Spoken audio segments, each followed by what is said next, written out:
ایک شخص نے یوں قصہ سنایا کہ میں اور میرے ماموں نے حسب معمول مکہ حرم شریف میں نماز جمعہ ادا کی اور گھر کو واپسی کے لیے روانہ ہوئے۔ شہر سے باہر نکل کر سڑک کے کنارے کچھ فاصلے پر ایک بے آباد سنسان مسجد آتی ہے۔ مکہ شریف کو آتے جاتے سپر ہائی وے سے بارہا گزرتے ہوئے اس جگہ اور اس مسجد پر ہماری نظر پڑتی رہتی ہے اور ہم ہمیشہ ادھر سے ہی گزر کر جاتے ہیں، مگر آج جس چیز نے میری توجہ اپنی طرف کھینچ لی تھی وہ تھی ایک نیلے رنگ کی فورڈ کار جو مسجد کی خستہ حال دیوار کے ساتھ کھڑی تھی۔ چند لمحے تو میں سوچتا رہا کہ اس کار کا اس سنسان مسجد کے پاس کیا کام، مگر اگلے لمحے میں نے کچھ جاننے کا فیصلہ کرتے ہوئے اپنی کار کو رفتار کم کرتے ہوئے مسجد کی طرف جاتی کچی سائیڈ روڈ پر ڈال دیا۔ ہم نے اپنی کار کو مسجد سے دور کچھ فاصلے پر روکا اور پیدل مسجد کی طرف چلے۔ مسجد کے نزدیک جانے پر اندر سے کسی کی پرسوز آواز میں سورۃ الرحمن تلاوت کرنے کی آواز آ رہی تھی۔ پہلے تو یہ ارادہ کیا کہ باہر رہ کر ہی اس خوبصورت تلاوت کو سنیں، مگر پھر یہ سوچ کر کہ اس پرانی مسجد میں جہاں اب پرندے بھی شاید نہ آتے ہوں، اندر جا کر دیکھنا تو چاہیے کہ ہو کیا رہا ہے۔ ہم نے اندر جا کر دیکھا ایک نوجوان مسجد میں جائے نماز بچھائے، ہاتھ میں چھوٹا سا قرآن شریف لیے بیٹھا تلاوت میں مصروف ہے، اور مسجد میں اس کے سوا اور کوئی نہیں ہے، بلکہ ہم نے تو احتیاط ادھر ادھر دیکھ کر اچھی طرح تسلی کر لی کہ واقعی کوئی اور موجود تو نہیں ہے۔ میں نے اسے سلام کیا، اس نے نظر اٹھا کر ہمیں دیکھا۔ صاف لگ رہا تھا کہ کسی کی غیر متوقع آمد اس کے وہم و گمان میں بھی نہ تھی۔ حیرت اس کے چہرے سے عیاں تھی۔ اس نے ہمیں جواباً سلام کیا۔ میں نے اس سے پوچھا، عصر کی نماز پڑھ لی ہے کیا تم نے؟ نماز کا وقت ہو گیا ہے اور ہم نماز پڑھنا چاہتے ہیں۔ اس کے جواب کا انتظار کیے بغیر میں نے آذان دینا شروع کی تو وہ نوجوان قبلے کی طرف رخ کیے مسکرا رہا تھا۔ کس بات پر یا کس لیے یہ مسکراہٹ مجھے پتہ نہیں تھا۔ پھر اچانک ہی اس نوجوان نے ایک ایسا جملہ بولا کہ مجھے اپنے اعصاب جواب دیتے نظر آئے۔ نوجوان کسی کو کہہ رہا تھا، مبارک ہو مبارک ہو، آج تو باجماعت نماز ہوگی۔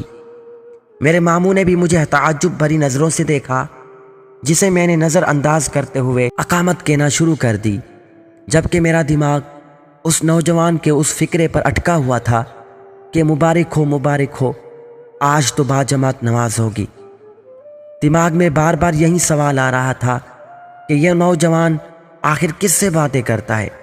مسجد میں ہمارے سوا کوئی بندہ اور بشر نہیں ہے، مسجد فارغ اور ویران پڑی ہے، کیا یہ پاگل تو نہیں ہے؟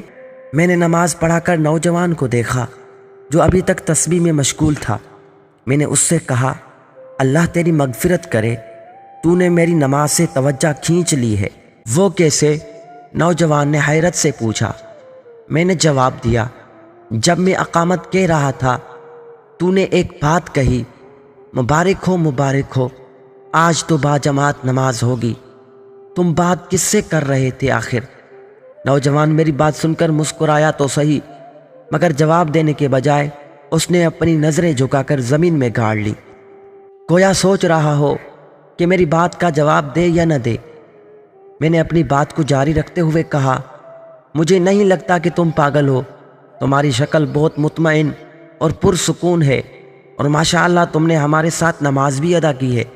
اس بار اس نے نظریں اٹھا کر مجھے دیکھا اور کہا، میں مسجد سے بات کر رہا تھا۔ اس کی بات میرے ذہن پر بم کی طرح لگی۔ اب تو میں سنجیدگی سے سوچنے لگا کہ یہ شخص ضرور پاگل ہے۔ میں نے ایک بار پھر اس سے پوچھا، کیا کہا تم نے؟ تم اس مسجد سے گفتگو کر رہے تھے؟ تو پھر کیا اس مسجد نے تمہیں کوئی جواب دیا ہے؟ اس نے پھر مسکراتے ہوئے ہی جواب دیا، مجھے ڈر ہے تم کہیں مجھے پاگل نہ سمجھنا شروع کر دو۔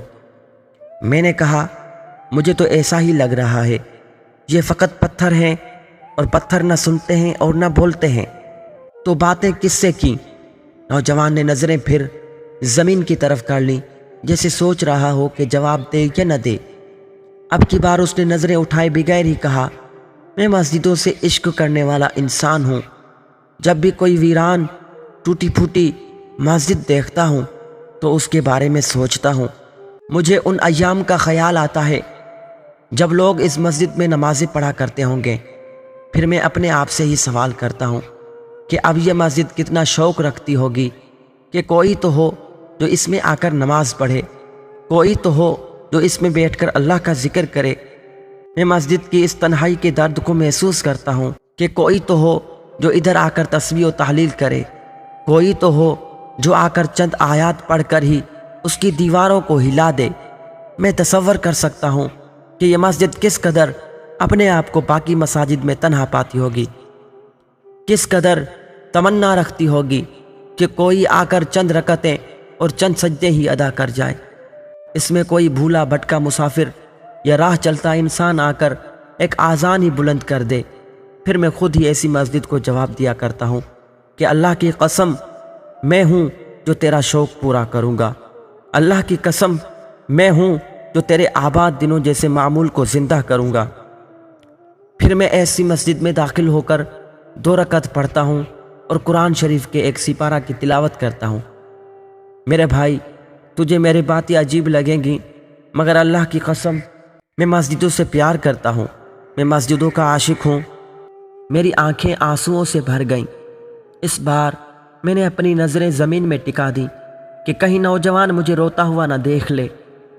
اس کی باتیں، اس کا احساس، اس کا عجیب کام اور اس کا عجیب اسلوب، کیا عجیب شخص ہے جس کا دل مسجدوں میں اٹکا رہتا ہے۔ میرے پاس کہنے کے لیے اب کچھ بھی تو نہیں تھا، صرف اتنا کہتے ہوئے کہ اللہ تجھے جزائے خیر دے، مجھے اپنی دعاؤں میں یاد رکھنا۔ میں اٹھ کھڑا ہوا مگر ایک حیرت ابھی بھی باقی تھی۔ نوجوان نے پیچھے سے مجھے آواز دیتے ہوئے کہا تو میں دروازے سے باہر جاتے جاتے رک گیا۔ نوجوان کی نگاہیں ابھی بھی جھکی تھیں اور وہ مجھے کہہ رہا تھا، جانتے ہو جب میں ایسی ویران مساجد میں نماز پڑھ لیتا ہوں تو کیا دعا کرتا ہوں؟ میں نے صرف اسے دیکھا تاکہ بات مکمل کرے۔ اس نے اپنی بات کا سلسلہ جاری رکھتے ہوئے کہا، میں دعا مانگا کرتا ہوں کہ اے میرے پروردگار، اے میرے رب، اگر تو سمجھتا ہے کہ میں نے تیرے ذکر، تیرے قرآن کی تلاوت اور تیری بندگی سے اس مسجد کی وحشت اور ویرانگی کو دور کیا ہے تو اس کے بدلے میں تو میرے باپ کی قبر کی وحشت اور ویرانگی کو دور فرما دے، کیونکہ تو ہی رحم و کرم کرنے والا ہے۔ مجھے اپنے جسم میں ایک سنسناہٹ سی محسوس ہوئی، اپنے آپ پر قابو نہ رکھ سکا اور پھوٹ پھوٹ کر رو دیا۔ کیا عجیب تھا یہ نوجوان اور کیسی عجیب محبت تھی اسے والدین سے، کس طرح کی تربیت پائی تھی اس نے۔ کیا کبھی آپ میں سے کسی نے یہ سوچا ہے کہ موت کے بعد کیا ہوگا؟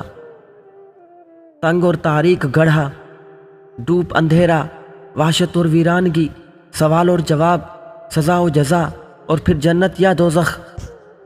اللہ ہمیں نیک اعمال کی توفیق دے اور ہمارا نیکی پر خاتمہ کرے۔